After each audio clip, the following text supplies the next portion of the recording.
Kalau kursi kan sama dengan kursi ini, kita yang salah. Dalam Al-Quran ada juga kata-kata kursi itu yang menyebutkan tempat duduknya Nabi Sulaiman. Ini ada yang mengatakan, hanya kelompok kamilah yang bisa masuk surga, yang lain tidak. Bismillahirrahmanirrahim. Kalimat alim itu sifat Allah.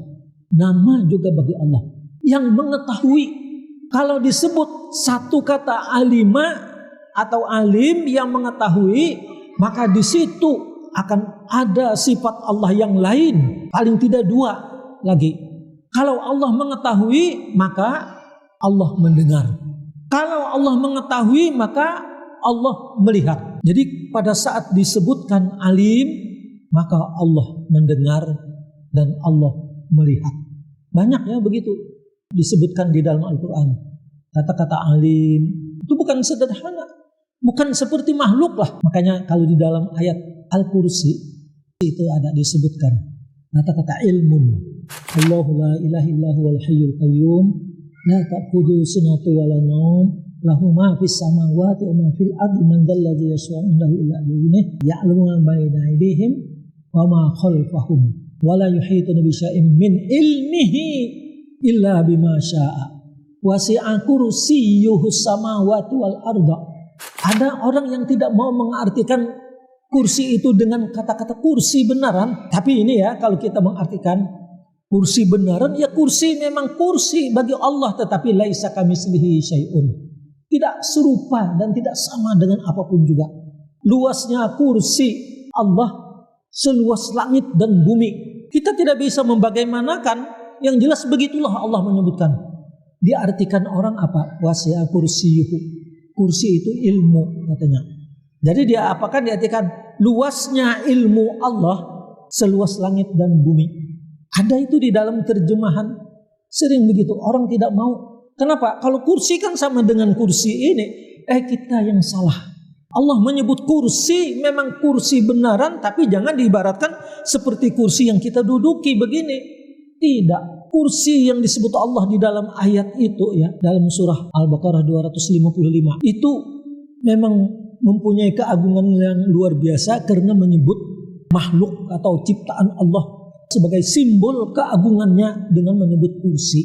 Itulah keistimewaannya. Kursi kalau kita kan di dunia sebagai tempat kerajaan gitulah, singgasana. Maka Allah tentunya, Allah juga raja, kan di situ disebut Malik, raja, dan mempunyai kursi yang tentunya kan sebagai kelengkapan ya, raja berkursi tapi tidak sama dengan makhluk. Dalam Al-Quran ada juga kata-kata kursi itu yang menyebutkan tempat duduknya Nabi Sulaiman. Walaqad fatanna Sulaimana wa alqaina ala kursiyyihi jasadan summa anaba. Allah telah menguji Nabi Sulaiman dan dia tergeletak dari kursinya. Tapi bagaimana Allah mengkhususkan kursi Nabi Sulaiman bukan seperti kursi yang di dalam ayat Al-Kursi itu, tidak sama. Makanya di situ Allah menyebut ala kursiyyihi jasadan.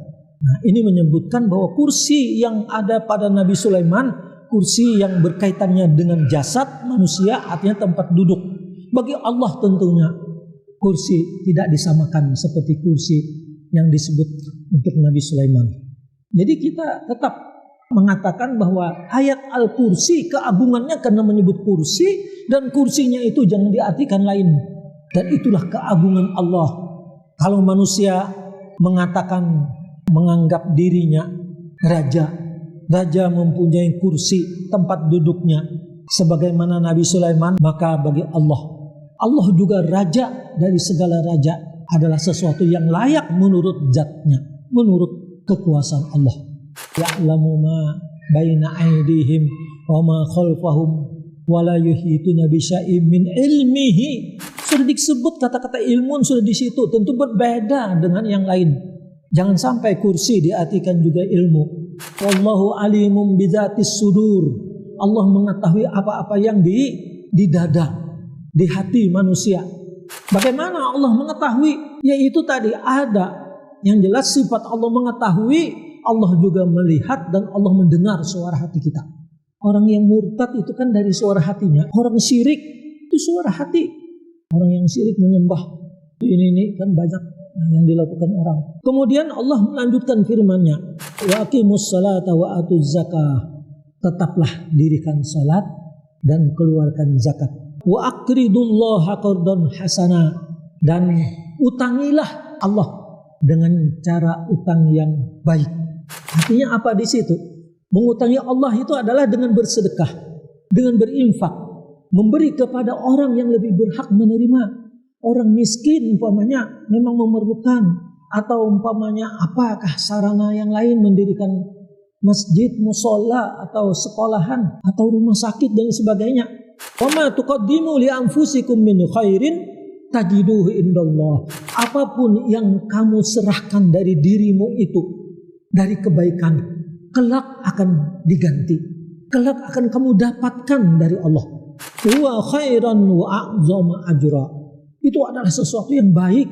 Wastaghfirullah, dan bertobatlah kepada Allah.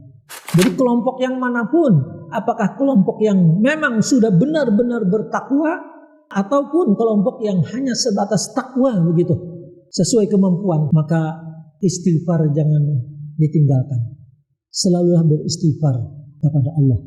Dipahami juga istighfar itu bukan sekedar ucapan astagfirullah, astagfirullah, astagfirullah, tapi lebih daripada itu adalah perbuatan, sikap. Artinya segala yang sifatnya dosa, berupaya kita harus meninggalkan. Berupaya kita harus menjauhinya.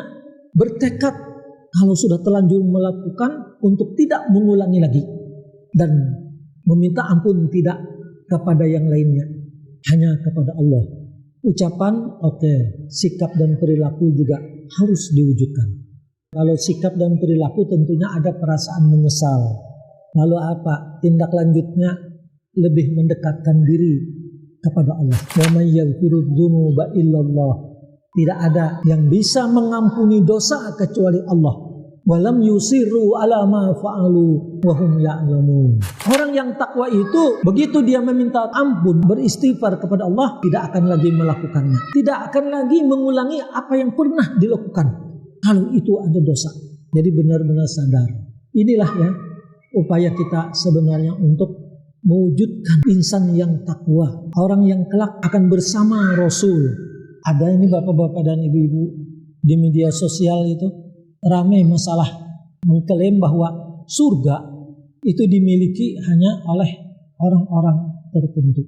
Ini tidak benar sama sekali. Ini ada yang mengatakan hanya kelompok kami lah yang bisa masuk surga, yang lain tidak.